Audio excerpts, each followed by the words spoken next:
Hello everyone, welcome back to my channel. So today I've taken the content category number 3, coming under climate and culture leadership, and this is in preparation for your upcoming exam Slla 6990. And as I said in my earlier videos, I know that how hectic, how tight schedule that you all have, and to prepare for this exam, even though you know the answer, the specific words that we have to put in at the time of the exam is what matters. So what I've done is I've taken again the questions which is pertaining to this category today in this video, and all the short answers, so that it is very easy for you all to remember. Now under this climate and culture leadership, we have three subcategories. That is A, community of care and support for teachers, in which we have 7 questions which have to be very thorough with by you all.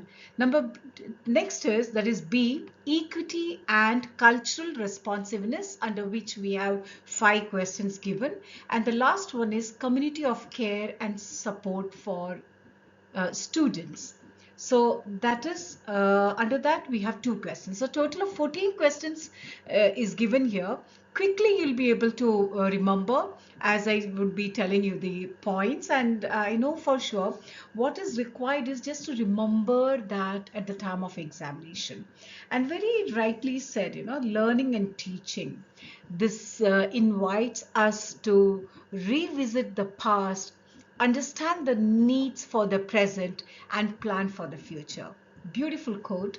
And I start my video with the questions that is there. Welcome back, and if you're new to my channel, please subscribe this so that you'll get all the updated educational videos. It's not only pertaining to SLLA, but there are a lot of things that is related with the CBSE. I've been a resource person for the CBSE. I have a lot of those topics which we cover. I feel that if it is shared in the YouTube, it is a beautiful platform through which you all can learn many things. As well as I would be talking about a lot of general topics which is pertinent to the parents, for the students, for the community. So it's going to be very interesting journey. However, coming back to this climate and culture leadership, let's now start with the questions. So let's start now. Under this, as I said, we have 3 parts. A is community of care and support for teachers. Today we're going to talk about in this video. The first part will be, let us see how we can, prepare our points for this particular category. That is subcategory, community of care and support for teachers. So here you can see 7 questions being given, and these 7 questions are extremely important, and I'm very sure that you all know the answer, but when it comes to reproducing that in the exam is what actually matters. And hence, please hear this video, see this video 2 or 3 times, and I guarantee you that you will be remembering all these points that is expected by the examiners. So the first question is, how can the professional culture and climate of a school impact school and student success? So we're talking about supporting the teachers, right? So in this, how can the professional culture and climate of a school impact school and student success? So the answer is very simple, but very important to note, and the points are what it matters. So to begin with, we can say that a positive culture promotes collaboration, accountability, and trust, leading to improved teacher performance and student outcomes. And a supportive environment, actually it enhances engagement, learning, and morale. So this is what is the exact words that is expected for this particular question. Again, I repeat, it's a positive culture. The positive culture will promote what? Very important things, that is collaboration, accountability, and trust, and that will lead to improved teacher performance as well as the student outcomes. As well as this kind of supportive environment, what will happen? It will enhance the engagement, and they'll be kept engaged, they'll be kept active, learning actually happens, and we talk about the morale, which is highly beneficial.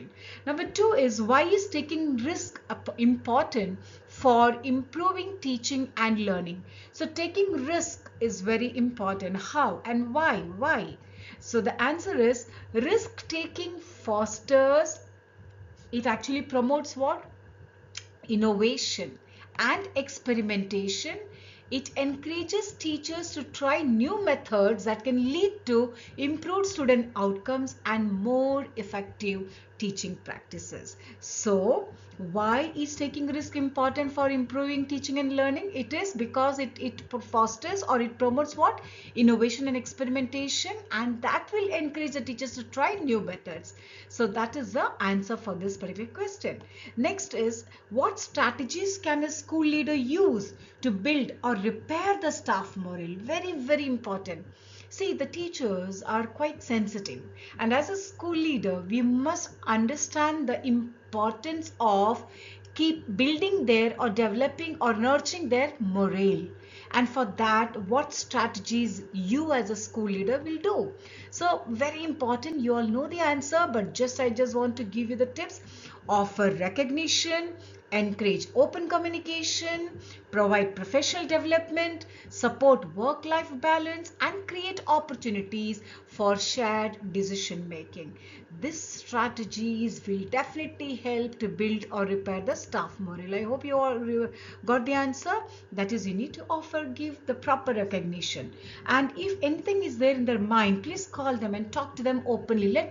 You encourage that open communication when they frankly or openly tells you something which may not be very pleasing or appeasing for you to hear. However, for you to identify the actual need, the strategy should be, you should encourage open communication. And very important is, you need to provide professional developments and support work and life balance. This is extremely important.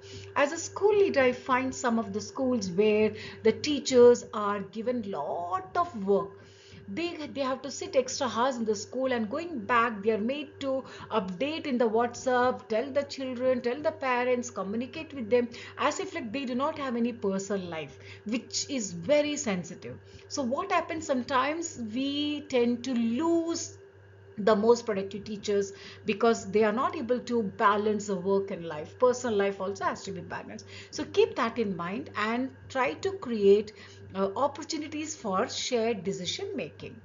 Next, number 4 is, question is, how can a school leader foster a school environment that supports a rigorous curriculum and high student expectations? As a school leader, it is extremely important to be very clear, very professional, very diplomatic also. So how will you do that is what is the question. So first and foremost, you need to set clear expectations. You must say that this is what I'm expecting. And not only your expectations has to be set, but however, you need to ensure that you provide consistent support and resources to them. Only expectations but not supporting them with the resources will not meet our objectives. And also engage those teachers, all the teachers, in the curriculum development, and to have frequent meetings with the curriculum coordinator. This is very important. And also model high standards for academic achievements. So these will definitely help us school leader to foster a school environment that will support a rigorous curriculum and high student expectations. Question number 5, what plans and strategies can be implemented to ensure equitable treatment of students and staff? Extremely important. Yes. So again, here also you need to establish very clear inclusive policies, provide training on diversity and equity, create accessible opportunities, and regularly review practices to ensure fairness and inclusivity. Extremely important. Next question is, what steps can a school leader take to change negative assumptions that affect teaching and learning? This is yet another very important question, I feel, under this climate and culture leadership. So what step can a school leader take to change the negative assumptions that is affecting the teaching and learning? There are some senior teachers, the so-called senior experienced teachers. They are very reluctant to update themselves with the new technology or the new things. They are saying that I've been teaching like this for so many years and this and that. So it's a big challenge. But as a principal, as a school leader, as a head of the department, what is important is you need to promote cultural competence, challenge biases, through professional development, and encourage open dialogue. Tell them very frankly but very diplomatically, and support the policies that value diversity and inclusion. And this is what is the exact answer for this particular question. The last question is, how do collaborative structures help promote shared responsibility and accountability? Again, as a school leader, you know that you have to promote shared responsibilities and accountabilities, and this collaborative structures, how exactly does it help? So very simple. Collaborative structures such as teams or committees encourage shared decision making, distribute the responsibilities, and ensure accountability for student success and across all staff. So these are the 7 questions that is covered under community of care and support for teachers. I hope you will hear this, you will see this video once or twice, thrice, and I'm sure you'll remember all the answers to this. Now let's move on to the subcategory B. So now coming to the B part, equity and cultural responsiveness. Here we have 5 questions that is covered. And let's see the questions quickly and let's try to remember the answers. What are some practices to ensure that student misconduct is addressed in a fair manner? Remember, this is under the subcategory equity and cultural responsiveness. So as a school leader, what would be your practice to ensure that the students misconduct, you find, you come across, every class or every school will have around 8 to 10 students whose misconduct has to be addressed in a proper manner, a very challenging students. So in a fair manner, how will you ensure that? So very important is, the answer is very simple. Please remember, implement clear, consistent disciplinary policies. Do not be biased. You should ensure that you're consistent in your whatever you're following. For a particular student, your treatment will be different, and for the other students it will be different. No, it has to be very clear. It should be according to the policy that you've set. Ensure due processes. Try to involve students in discussions about their misconduct, and use restorative practices wherever appropriate. So simple. I hope you got the point for this answer. That is, you have to implement consistent disciplinary policies, and also ensure that it is due processed. Okay, and try to involve those students in discussions. Talk to them, sit with them, and ask them, how do you think this misconduct has to be treated? And just ask them, see, if you are in my place, what you would have done. Look at the policy that we are setting it, and all those kind of things. When you talk, you can take them into confidence, and that will allow them to think, rethink, and correct themselves. And also use the restorative practices wherever appropriate. Now the next question is question number 9. What are culturally relevant curriculum and instructional strategies? Okay, what are culturally relevant curriculum? So coming to this question, the answer should be, culturally relevant curriculum incorporates diverse perspectives and reflects students' cultural backgrounds. Instructional strategies include using culturally responsive teaching methods, materials, and practices that connect to students' experiences. I hope you got the point. Just try to listen to this 2 or 3 times and you'll get it. In case you have some doubt or you challenge these answers to me, please put it in the comment box, and I will definitely, assure you to give you the most justified answer, because I know for sure this is the right answer. That's why.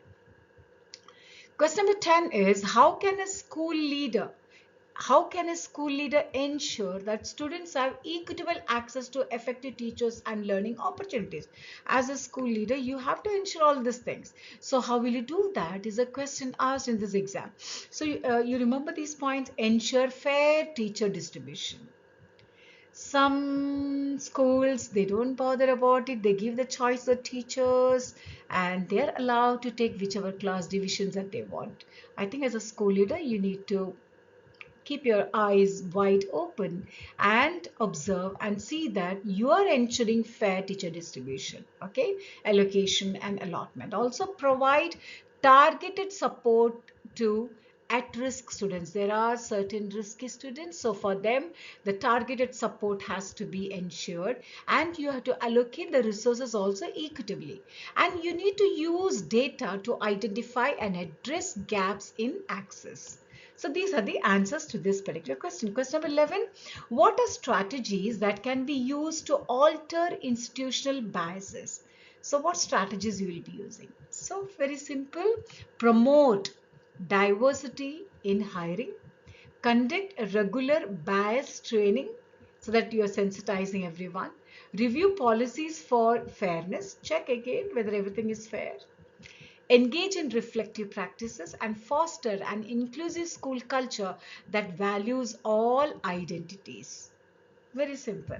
Now, the last question is under this category: how can an instructional leader act with cultural competence and responsiveness? So, how can you act with cultural competence and responsiveness? Answer is, please try to listen to this.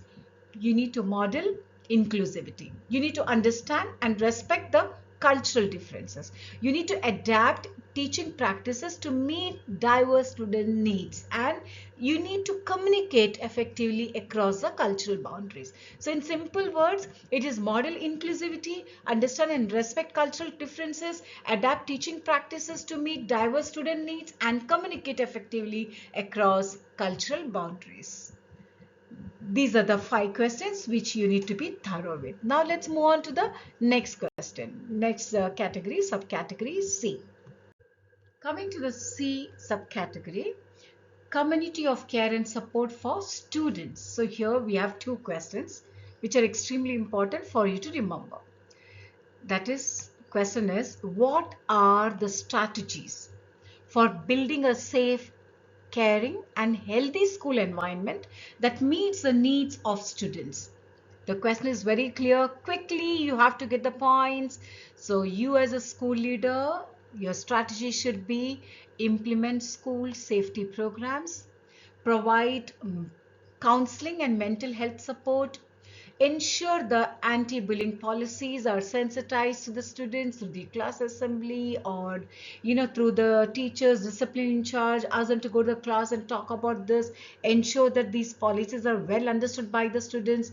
You must promote positive relationship between the students, staff and the community. When you do all these things, it will ensure that you are building a safe, caring and healthy school environment. Next question is, last question under this category is, what resources are available to meet the range of learning needs of students and promote student engagement?